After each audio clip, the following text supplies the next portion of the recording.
Moi, peut-être à ça dans 20 ans. Quand je suis normal, il a 20 ans. Il a dit, il n'a pas 20 ans. À ça, il a 20 ans, il a la Moutouna est peut-être à 7 ans. À ça, à 30 ans, la Moutouna est peut-être à 11 ans. Donc, il y a vraiment écart, il y a mini. Ça dépasse. Et il faut avoir les deux. Mais quand la fille va compter, il y a pas la personne pour laquelle il a les têtes, mais tu vois, ça va pas plus semaine. Là, on a mais qu'est-ce que tu veux m'engager à quoi? Mais le l'a traité, c'est moi à travers ça. Il est segué la fête de nous avons eu des richesses, mais vous savez que Elenga Congo, Glody Diasika, la mignonne, la mignonne, Tracy Belenga Pro. Mazolela Tracy Belenga, Mazolela Tracy Belenga Pro. Nous ne sommes pas là pour vous donner de l'argent, non. Peut-être s'il y a des difficultés, oui.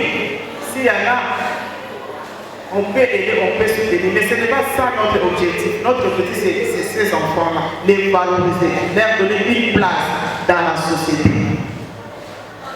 Peut-être que la bosse, dans la question des alliés, dans l'idée des alliés, dans le réseau, ça ne peut pas la terre.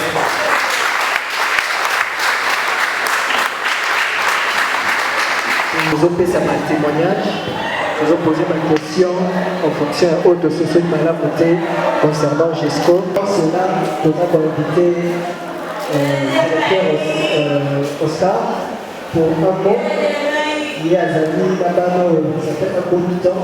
Il a certainement une expérience à raconter un message à vous donner. Pendant qu'il s'approche, si nous pouvons.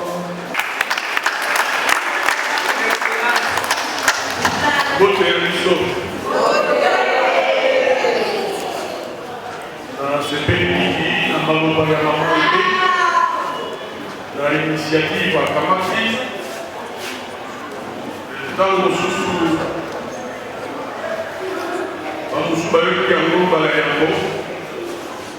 et ça fait maintenant 3 ans qui est dans la loi, ça a été invité. C'est bien qu'il y a un ami. C'est bien la famille des alliés pour constater que ici, il y a pour ça que ça va dans la vie. Il y a un exemple de nous. Nabaye, Yannick, Osali, Nangaï, Moko, on les a dit dans le Jésus-Christ. Ngai de Kolatino, Nazali, Moko, il y a un éducateur spécialisé à enfants et mentaux, baptisé Nakati, depuis 1981. Donc j'ai 36 ans aujourd'hui à côté des enfants du nord des candidats frontales. La Église Bango, moi en dame pour l'éducation à Ndampo. Donc pourquoi il faut le batailler, l'union soit ça. Congo, Nawaï Sabir Bamama Pouye. Mon Gologowa, Nzamba Koto, la Kilo Koto Nangoyo. La pêche d'accession pour un gaillard à Jean, pour Azali Joseph, pour Azali Martin, à Kolobanayo, pour le son de maman surtout, pour la famille, pour tout ça va église. Les hommes à Koto Nayo papa, Koto Nayo maman, Martin Ouana. Joseph Wana, Aimé Wana, et Zara Kinga, qu'est-ce que tu as fait de moi?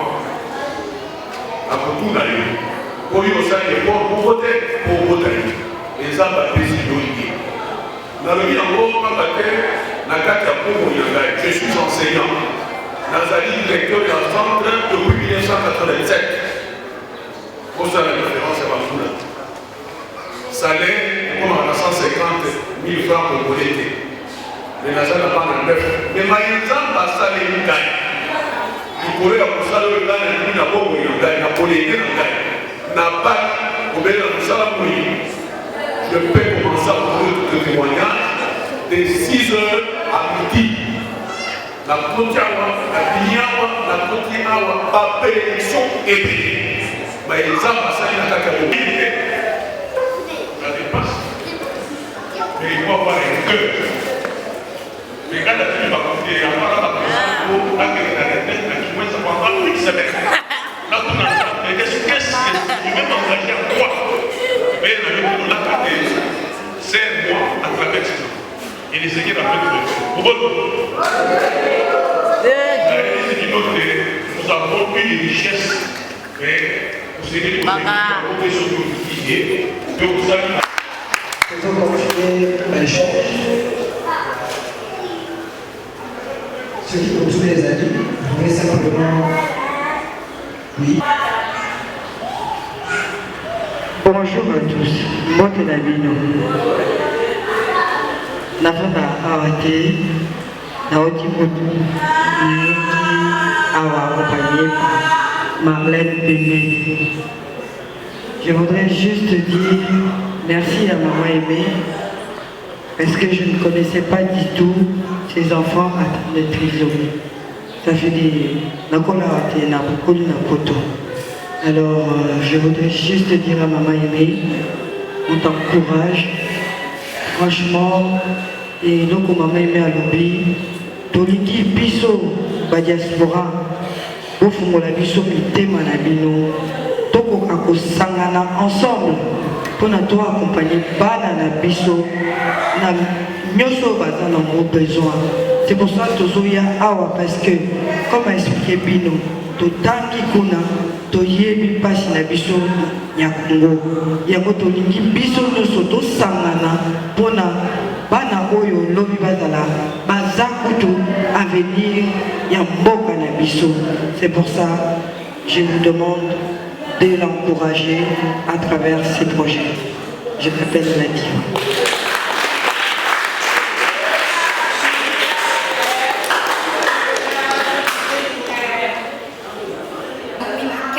ONG Parousia. Tomenaka action à sensibilisation pour l'autonomisation des droits des personnes handicapées. Ils sont repères tant que de personnes en situation de handicap. Toyebi faiblesse au encore. Toyebi béni du mot de Seigneur pour que nous allons reconnus comme étant des personnes à part entière. Ainsi donc, tout ça, l'activité est belle. L'activité n'a pas été pour faire croître la visibilité des personnes handicapées. La lundi, maman aimait vraiment pour les na souka. En tout cas, la PC pour des chapeaux dans le camion sur le sol. Surtout pour faire croître la visibilité à part la biseau. Au bazar, par collègue, la biseau à trésorerie au 21. Mais l'équipe pour sa maman était. Poste la été aux la courage à défendre catégorie à la personne handicapée, particulièrement ce courage pour autant que aux loi pour défendre le poste. Mais ils ont la loi mon côté, ils ont l'opportunité de juridique pour ça de défendre. Pas seulement par moi, mais nous tous, parce que nous tous nous sommes des personnes à part entière. Dans un article 49 de la Constitution, où l'État a droit, toi, tu as devoir pour assurer protection et promotion des personnes handicapées. Y compris par le biso ça.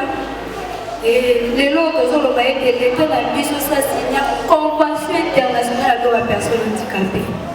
Sur base à l'eau, il y a encore loi organique où ils ont déjà la proposition. Et nous, quand on dit que ça, les alliés, ils sont mon qu'est-ce qu'ils devront faire pour que tout le monde puisse avoir le biseau. Nous avons dit pour nous avons un biseau, c'est un renforcement et capacité. Déjà, ma maman, nous avons renforcé la capacité à avoir un biseau pour que l'objet va défendre la toile. Mais pour être heureux, on appelle de l'eau, on a l'union fait la force. Les gens là-bas, quand j'ai télé, on va faire une identification sur la problématique des personnes handicapées. Vous pouvez travailler en synergie dans la personne handicapée. Ou alors, comment on a été au vraiment, la opportunité pour l'élément. Parce que tout le monde peut côté sans nous. Alors, comme les enfants, que les personnes en situation de handicap vont participer du pays à la fête, il y a un projet pour que vous ayez des expertises dessus. Dans le sein de l'humain, on continue à faire parce que nous parce que il y a plus de bonheur à donner qu'à recevoir. Merci. C'est très encourageant. Jusque là, petit encouragement. Pendant que vous êtes passé le micro, la maître Français, la limite président, il y a ma parent, la Jesco Tchao. Ma parent, tout a préparé Mituna pour avoir plus d'éclaircissement sur la pathologie de l'année 2021, donc Mituna concernant Jesco. Merci. Merci bien-aimé. Bien, on a trop bref. Vous allez aussi m'excuser de mon écart qui est un peu j'ai pris parole, comme le modérateur l'a dit, ma qualité d'un parent d'un enfant prisonnier. C'est cette qualité qui n'est pas pour moi une faveur, qui a permis que Nazala, président, il y a ma parent, il y a Bana Oyo Bazali, na anomalie Oyo Kennedy.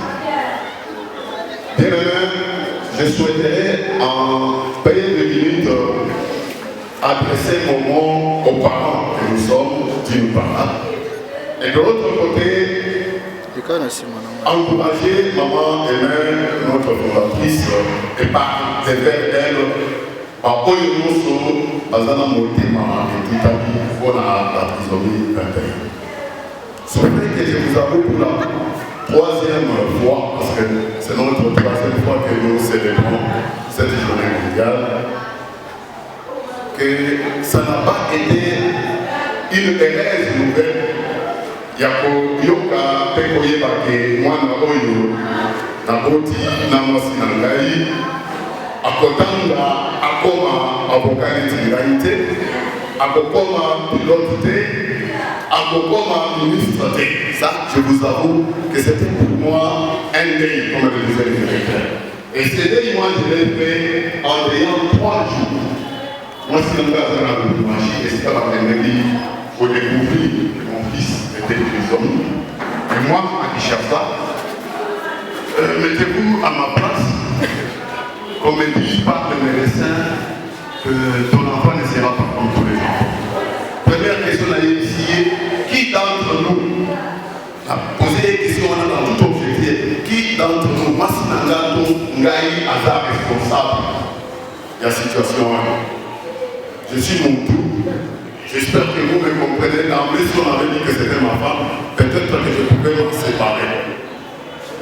Et si on avait dit que c'était moi qui étais responsable, peut-être que je pouvais lever l'option de l'être plus procréé. Le médecin à 2000 km m'a dit, maître, ce n'est ni toi ni maman. Zongeli Obama et Bernoulli, que c'est un problème purement accidentel et allié sur le plan génétique. Ama a expliqué que je ne vais pas besoin de. Et je lui ai dit, qu'est-ce que nous pouvons faire pour l'avenir de l'enfant? Il dit, maître, Nazara Posa Yako découragé. J'en connais beaucoup en mon expérience de médecin, au Manoussali Mabé, mais j'espère que vous êtes un homme, vous êtes dur, vous allez endurer. C'est vrai qu'à beaucoup de moments, mais il y a possibilité que il peut encore en tout pour vivre que vous allez, ce que vous appelez en Ngala Molende. C'était plus pénible. J'ai fait 3 jours sans avoir besoin d'abolier.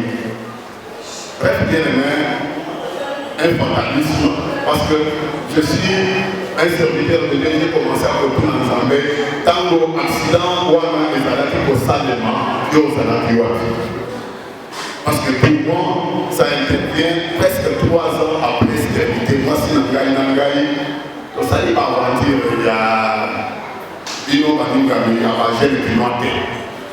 Dans ce cas-là, on peut rapporter moi si Nanga elle est là, elle nous a roué, il reçoit partout, à sa vierge au-delà de 32 ans. Alors j'ai demandé à Dieu, pourquoi seulement moi? Pour l'année, moi si Nanga. Pour l'année, il s'est après 3 ans d'éternité, moi je suis à Asara. N'a droit autant comme c'était très bien. Et c'est dire que l'arrivée de maman et mère, moi je l'ai perçu sur les voies des ondes, c'était pour moi une planche de sauvetage. Non une planche de sauvetage dans le sens à que le Bakakoyer qui sont bons là. Aussi, si je l'ai dit, j'interpelle aussi maman et les messieurs qui sont derrière elle, ils doivent comprendre. Et tout ça dans la RDC, Bokao, Yokoma, presque Biloko, où la vie est impénable. À tel enseigne que Totikala la main tendue. Bien que dans un poste à ma maman aimait oui, ou croyait aux personnes qui sont mortes, j'étais conscient que Bongo, même si maman aimait en avait, Bongo est coupé sa possibilité que moi, Nangaï a changé. Et j'étais quand même émilé de rencontrer Bango pour notre première fois, c'était à Bandal. Koyo Kanye, et j'étais plus consolé par Malobanaye, espoir que, même s'il ne devient pas pilote, à cause de médecin, magistrat de Netio, car si Azak capable, il y a pour ça quelque chose dans la société. Pas la première consolation de l'année. Et depuis ces jours-là, dans ce engagement, il y a pour assister, encourager maman et mère, n'a pas de la mission sur la GESCO, pour vivre et venir dans le ban de la mission. Et ça l'a assuré. J'ai pu vous avouer, bien aimé, pour vous parler que Dino Baboti et Tingaï, nous en avons intérêt à Kosungaï, Kosungabao, nous sommes dans la Mawanabiso, par le fait que Mokanabiso, c'est un pays qui ressemble à tout sauf à rien. Je venais de montrer au directeur Nagomélia qui, par ministère presque Yosu, pour l'organisation de la journée, il y a le 21 mars 2016. Ministère presque non seulement parce qu'on de répondre à une intervenance qui a parlé de la synergie. On a pensé à ça. Les ministères nous ont répondu, commençant par la santé au moment Malobi, Didier Nabiso, Yamboka et Pérévoyaki qui ont mis pour l'Oyoté. J'ai avoir une lettre du ministère de la femme, enfant, genre, tout ce que vous dites de théorie. Bango pe badoki maman et matani ekongo nazana le tango akende bazo kwa kabiso tokeye pa ministère ya santé badoki bokende pa ya famille okeye pa ya la fantaki les autres enseignements. Bref, nous sommes dans un pays qui sont qui volali au bas aux autres de la RDC ça de la bureau par poti ya bas par prisonnier c'est que vous sacrifiez pas. Je l'ai dit en juriste, en praticien de droit, en avocat. Nous allons devoir nous allons la main dans la main. Maman aimait Ayate qu'on trouve que nous sommes soudés. L'union fait la force comme l'a dit notre frère. Curieusement, c'est ma déception. Quand on a été dit l'année passée, à Tigatina, si elle décide de se regarder dans sa main, papa peut démissionner. Nous avons démissionné. C'est comme elle me dit, là, ça m'a fait mal. Réellement, il y a un je vous montre que c'est une source de malédiction. Parce que les Anglais ont appelé ça qui au moins il sait pourquoi on l'a dit. Et si aujourd'hui on se combat, on va passer à ton tanga. Hier, à la photo, à continuer la prisonnier, elle dépense de son billet d'avion à l'aéroport et elle prend le risque pour la compagnie à cause de qui sort pour le Liban. Je vous ai dit que si jusqu'aujourd'hui avec l'assurance de GESCO, sur place les coordonnateurs, les présidents des autres, notre siège est disponible, Tony Soudé pour Bakiyambo Kaoyo. Synergie au Baki, les Kouta, la France et Séguéli et au Ghana. Mais c'est une obligation à payer ça va voir depuis des ans, nous avons droit à nos paradis. Parce que nous sommes les débats dans la sauté. Et ça, maman, c'est votre nom de maman, vous le dites. au nom de votre parité des gens qui pouvaient côté des membres, mais j'avais donné les adresses à toutes les mamans, aucune ne m'a appelé.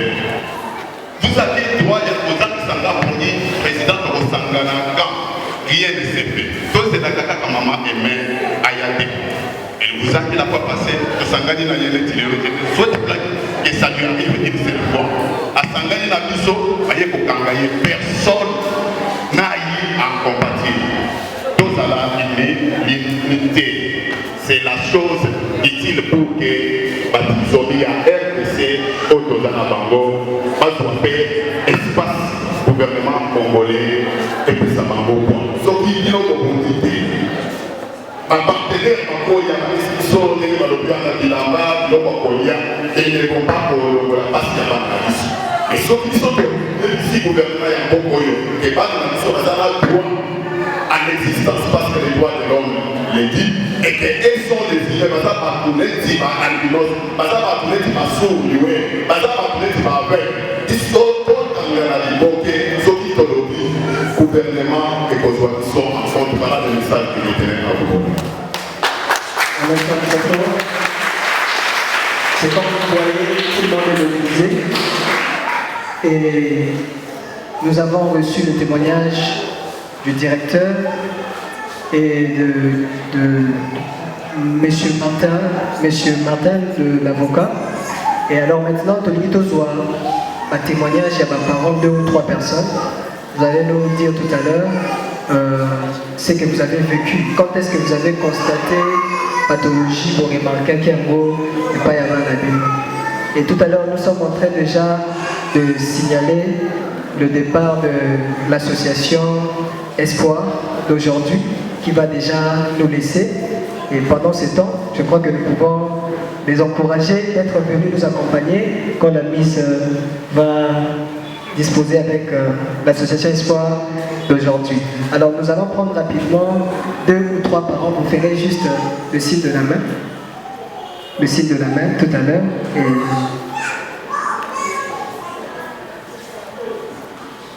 deux parents. Ok.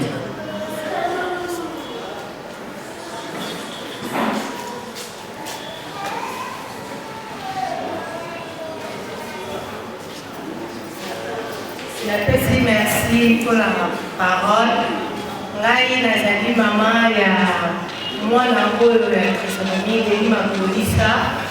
Bon, namonaka bandaki bandaka ye à partir ya 4 mois na ye.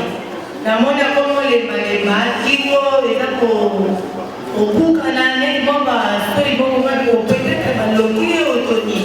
Ere tokendaki contrôle na centre ya handicapé na Wileri, bayebisinga aza mongol. Kati mongol, atukendela papa bakuna mbani, kati mongol nala yiko azaka mituni mene.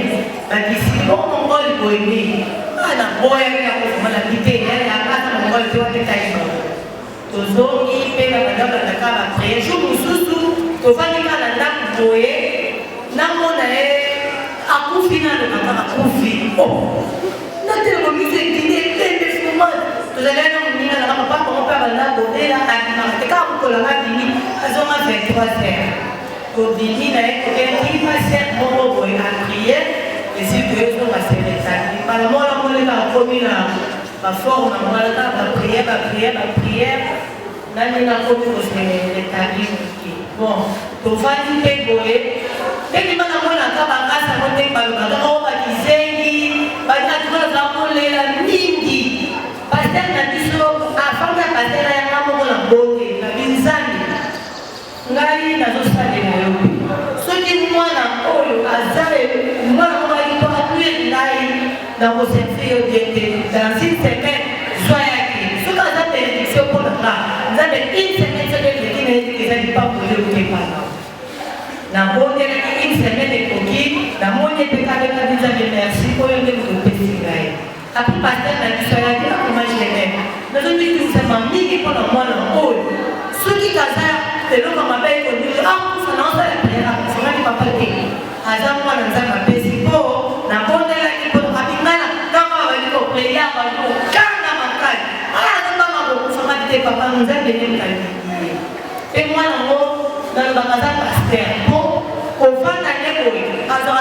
bandoko abandi prière okomofana batie maboko ekaka vile ya kolakisa oaza pambo de Dieu na pambo elakeka momene na ekili okosona matina che yo soko otatana kaka okofuta che akimaka mbako ayebana likota che ngakitaza kosala tango tyaikaka na fandi na papale konakonikimisa mama ici maman Okito elle ce matin maman aimée azana poto kana onja lokaki papa ko ok na wala kana te badala na sema na tete to yana na njili kuna na libande to kuna pe ba pesi so ba témoignage bon comme manena yesu en tout cas ndenge mabena le bima kata kala kaka ke on dit na kwa sababu na nyoso klasi na kwa nyoso kwa kubadili papeti loni maintenant la petite explication là ndenge chromosome maxima na neno le baki to que j'étais à bord de la yani yo kufa na yo oui mais ça t'a pas vu yo tamate tena kwa pe bobo ta kala biye a kutaka ya suma po ba pete ta section wana yo même pour juste na makabele la collier télé to kwa pamoja kisha na mama akatwala badamu le nzambe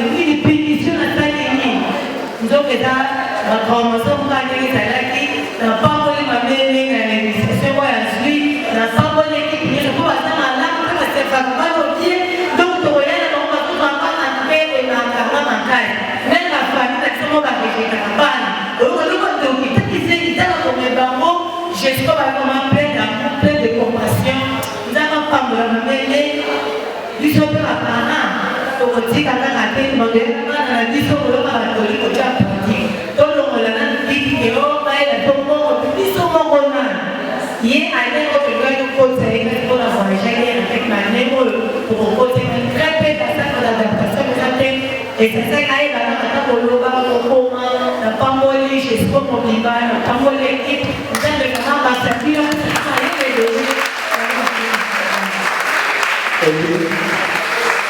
Jusque-là, ça se voit que le message est très clairement. Alors, avant de passer la dernière personne, pour accompagner cette suggestion, l'ONG GESCO tient à remercier l'association Espoir d'aujourd'hui pour être venu nous accompagner. Nous vous remercions. Merci Miss. Et nous croyons qu'à des prochaines réunions, nous pouvons nous retrouver. Que Dieu vous bénisse. Est-ce qu'on peut nous encourager, notre venue?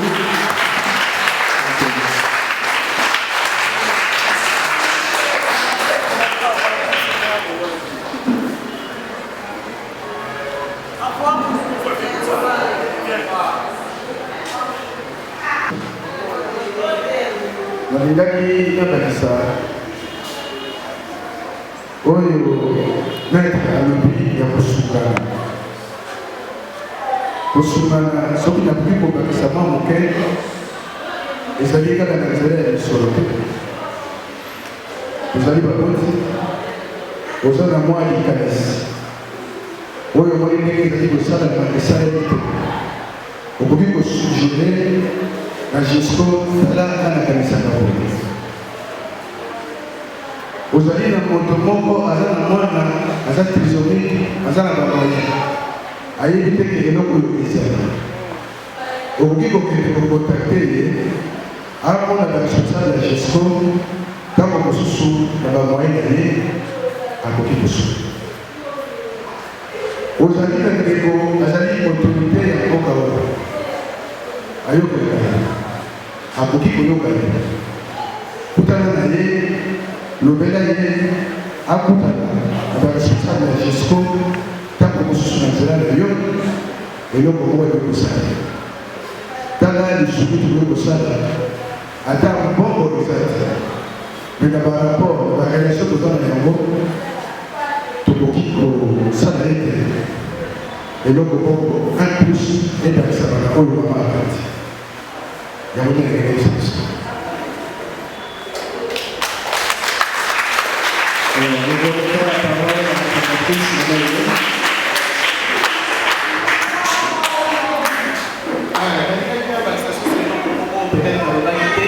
nalingi toyebaki bana na biso à 20 ans. Âge normal, il a 20 ans. Il n'a pas 20 ans. À ça, il a 20 ans, il a peut-être à 7 ans. À ça, 30 ans, peut-être à 11 ans. Donc, il y a vraiment écart, il y a l'âge dans le physique. Plus, on a la carte d'activité, plus mémoire à barreau, ils ont travaillé. Et on dit, pour accompagner au bien, traitement à barreau est bien, ils arrivent vraiment dans les activités. C'est ça leur traitement. Parce que vraiment pas la vraiment. Et nous avons vraiment la grâce de Dieu. Parce que à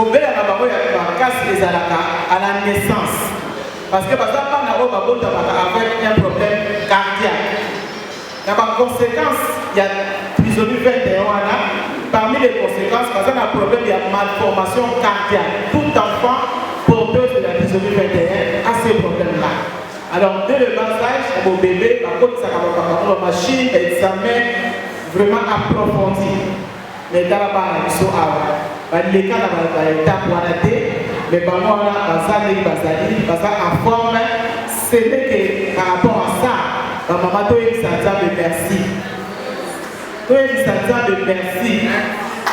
Parce que par rapport au témoigner de mon bébé, on a potama, à côté de la radio, à ça, la tristesse, à côté de la salle. Donc, traitement à barreau, ils habitent dans les activités. Et puis, il faut comprendre pourquoi la personne est toujours en famille. Peut-être qu'il y a aussi la paix qui est aussi bien. Surtout pour la barreau, à Kéyama, donc, vraiment, il y a quand on a ce n'est pas que l'humilité, c'est parce que à ça la incapacité à comprendre et à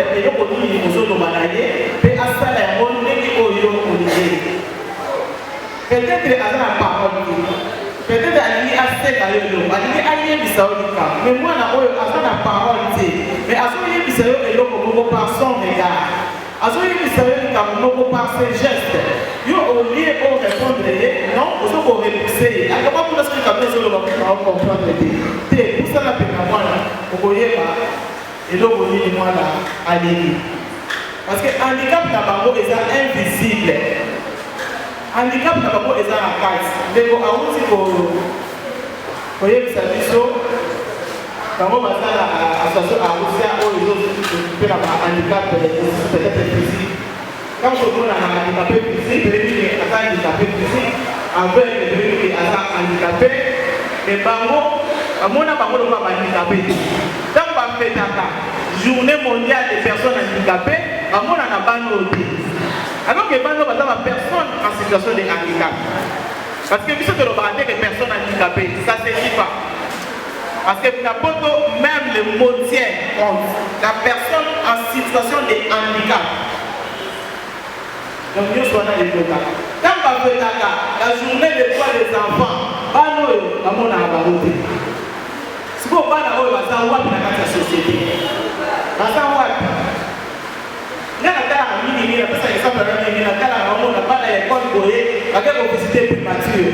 et bien, un jour, on va visiter par exemple primature. Parce que vous allez vous méritez la vie de la vie pour la nuit. Quand il y a une culture, il y a beaucoup de choses. Mais nous allons faire la Maroca à Zach. Donc, ce qu'on appelle cette association, j'enseigne histoire et compassion. Parce que j'enseigne l'histoire de la Saïda. Nous allons faire la Zach. Moko wana za lokola mwana biso tozoni asala kwa kutuko watikala na piscine ya Betsaida. Bato nyonso babandaki kozwa place, bazozwa libiki, bazozwa délivrance, bazozwa solution. Ezali na moto moko azalaki na makasi te, azalaki na possibilité te, otamonaki azalaki te. Eza lokola mwana oyo ya tozoni, moto moko amona mwana oyo. Bato nyonso bazoyaka na bana bafele, mais catégorie oyo tout le monde a monnaie bango. Mais moi, nous avons la tête bango. On a ça avec bango. On a ça la bombe. Mais là, on a tête sur la télé. La télé a pas de haut. Donc, on a vraiment ça. Je ne sais pas comment tu fais, non? Ngai na sana mwana ya priorité, na sana mwana ya kwa sana différente, mais na tia ba priorité na nga à part parce que la lobaki oui na kwa accompagner les parents là. Et ça va être facile parce que la vie poser que ma question. La lobaki mais je vais commencer où dans un bon côté. Et environnement quand environnement na été parce que ba encourager qui na été, même pas même. Sans la bon na yo ça ça na kamona na kwa na biso. Nous avons dit moi ça on sacrifie vie à bas on va voyer on va sacrifier l'état sur le mais tellement que c'est quelque chose qui est venu de Dieu à la compassion à mon père c'était plus fort que moi la probabilité mais dans ça on a compté mais à combien plus fort que maman il y a pour ça moi la vie quoi vraiment tout téléma nous avons maman quand il va demander à ce qu'on constate quelque chose que c'est ici pour que tu atteignes le gouvernement pour que tu atteignes le décider, il faut tout dans la campagne, la conférence, la rencontre. Il y a un monde qui est là, ils ont toujours marqué, ils ont marqué une partie là, Fils de Dieu, ça n'a pas pour gagner parce qu'on va empêcher. Les raisons à battre, parce qu'on va empêcher. Et bien là, ma maman est belle, elle y était, parce que par exemple, c'est pas que ma mère est à son poste. Il ne s'est pas dit ça pour toi. Là, ça n'est pas pour la Bino. Et il faut Bino pour comprendre. S'il n'y a pas une relation de confiance entre Bino et la maison, on ne peut pas avancer. Là, il n'a pas perdre rien. Et dans la souci, parce que la bandit est là pour beaucoup de la souci. Donc, nous devons pas dire qu'il y a une trésorerie. À comment il y a une souci à ce qu'il y a observé. À ce qu'il y a observé. Mais nous devons faire nous avons des logos. Oh, il y a à ce niveau quelque part. Mais ça, non, on va trouver solution. Donc, à trouver solution, il y a pas venir par la trésorerie parce qu'il y a des problèmes et ça la chromosome 21. Parce que la carte de la mission pour ça, la chromosome, les chromosomes 13, 8, 11, tout ça. Et le problème de l'accident était dans le chromosome 21. Et lui, le professeur, il a trouvé ça. C'est la chromosome 21. Voilà pourquoi on va venir au chromosome 21. Alors que ma collègue va venir c'est syndrome de Down. Dès qu'on va venir à il y a ça sur les connus et il y a un problème. Donc, ceux qui sont au début, ils ont un peu de choses à besoin. Zambé, à possibilité toujours de choses. Parce qu'il faut qu'il y ait des tabous qui sont là. Ça veut dire que c'est un peu de c'est vraiment la bataille de Balobi. On va dire que ça c'est un bon parce que quand on a un bon, ouais mon bail, il y a un président à page Facebook. On a dit à Bolo Zala, à Zali de Wala, après vous allez pas mourir pour la Hingari. Vraiment la bonne idée, il faut la approcher. Donc ça va pas pour la vie, on est bien que vous allez ensemble. Mais sauf que on a vraiment travaillé pour ça. Mais moi, je ne vais pas concéder, je ne vais pas comprendre que c'est pour eux. Nazawa n'a pas pour la vie. Je suis là pas pour faire du mal à la vie, je suis là pour faire du bien. Donc, ça ne va pas pour la vie, on va comprendre.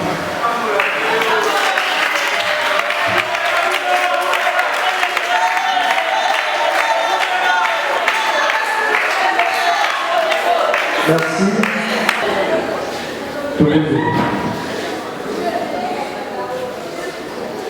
Solo polo toujours aussi fait que vous m'attendez par ailleurs. Voyez là que dès que tu vas mettre la ligne pour solution. Et les gens tu vas te retrouver ça. Au centre, au lettre, pour y aller awa, il y a moyen pour le bateau de ça. Pour vos hommes là, la bande on a vu ça par les mêmes moyens. Et c'est mon avis sur ndenge oyo akompanye biso banda tobandaki na ndenge tokosukisa ntina banda mpona biso pambolama kumisama sanzolama kolanda eloko ya multiplication de grâce na oyo osali na oyo tomoni na oyo tomoni te au nom de Jésus le bon Dieu tolobi amen. Alors, bonne fête à tous. Salut fidèles internautes, vous qui nous suivez de partout dans le monde sur le www.elengiacongo.com, la chaîne du moment.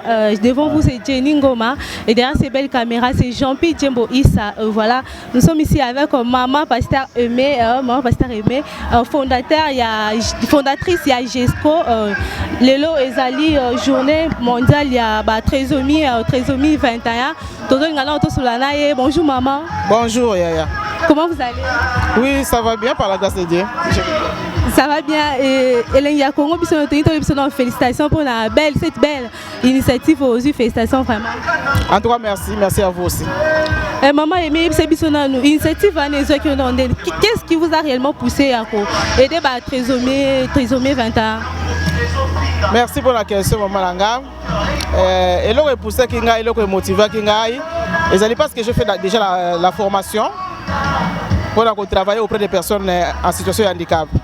Et pendant la formation, j'ai prise en charge de moi trisomie 21.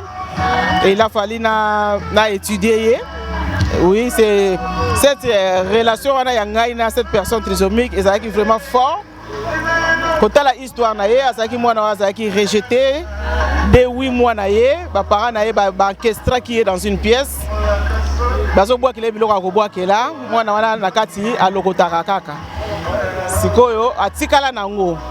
Donc pendant mon travail, j'ai du mal à tenir le couvert. Or, on a pas de coller ma boko et donc il faut lui donner des couverts. Et à chaque fois qu'on a un couvert, moi je bois un couvert, mais ils ont ramassé biloko dans ma belé. Donc il a fallu maintenant comprendre mais qu'est-ce qui se passe dans la vie à moi là-haut. Et dans le côté de l'histoire, dans le côté de dossier, là on a découvert l'histoire c'est parce que et c'est comme un orchestre qui est parents propre. On a boire les biloko bois qui là et puis moi on a lokota. Donc pour moi on a lokota biloko dans ma belé. Et cette histoire en tout cas est touchée. Et à chaque fois qu'on regardait cette jeune fille trisomique, je voyais mon pays. Donc c'est comme si par son regard, non verbal, c'est comme si par son regard, il y a aussi des personnes comme moi dans ton pays. Donc c'est ça le message que j'ai recevais. Et c'est comme ça que et inspira Kingai non. Bano to kanisa bazaki bandoki bazaki ba fantôme nzoka nde ezala kaka likambo ya chromosome. Donc chromosome moko o eleka na kati na bango le de 46 chromosomes et pas la bango comme 47. Yango na ememi la bango mingambo nyonso comme la déficience intellectuelle, ba problème ba marche, ba problème ya koloba. Voilà. Mais bazala bano bazala besoin plus d'amour, ceux qui t'ont accompagné bango bazali ko mériter ko sala quelque chose, mais il faut qu'on les accompagne. Pour les accompagner, maman Aimé, il y a des symptômes qui paramoni à détecter que moi la trisomie 21. Symptômes déjà ils ont le physique, physionomie déjà, ils ont le moi na trisomie. Malheureusement dans beaucoup nabiso, ba diagnostic wana ezaté.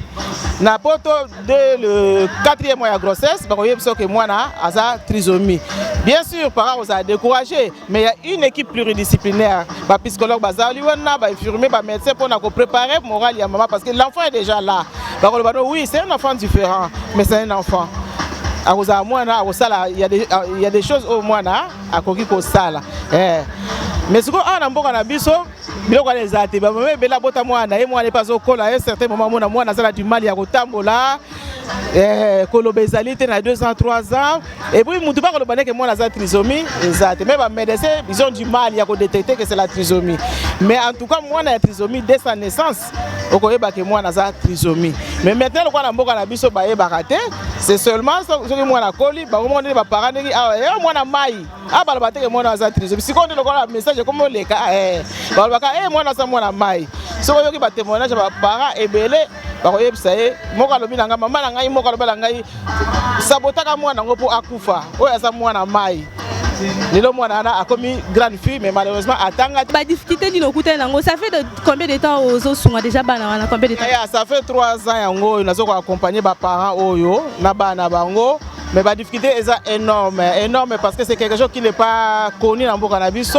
malgré la courrier tout ça là, malgré la campagne tout ça là, malgré la journée de sensibilisation, mais tout ça a vraiment la difficulté belé financement déjà exaté donc ezosengaka financement na nga moko lokola mpenza eloko mpe nalingi naza vraiment komettre bapriorité na nga à part pour que vraiment nakoka réaliser quelque chose pour na bana oyo badifficulté eza ebele parce que il faut asala biso grâce tozala bamédecin mibale oyo bandima koaccompagne biso mais il faut vraiment une équipe tu vois même bapersone oyo bandimi koaccompagne nga mais bazo kosatande mpe kaka aya moko tiaka bango mpe mwa loboko te yaya mboko otaka mosala ezalaka te sikoyo nakipe na bato bazo kosunga nga okipe so na bana wana difficulté vraiment eza mais tozo koespérer kaka ke un jour ekoaboutir. Okoki lancer mot de la fin ou lancer appel.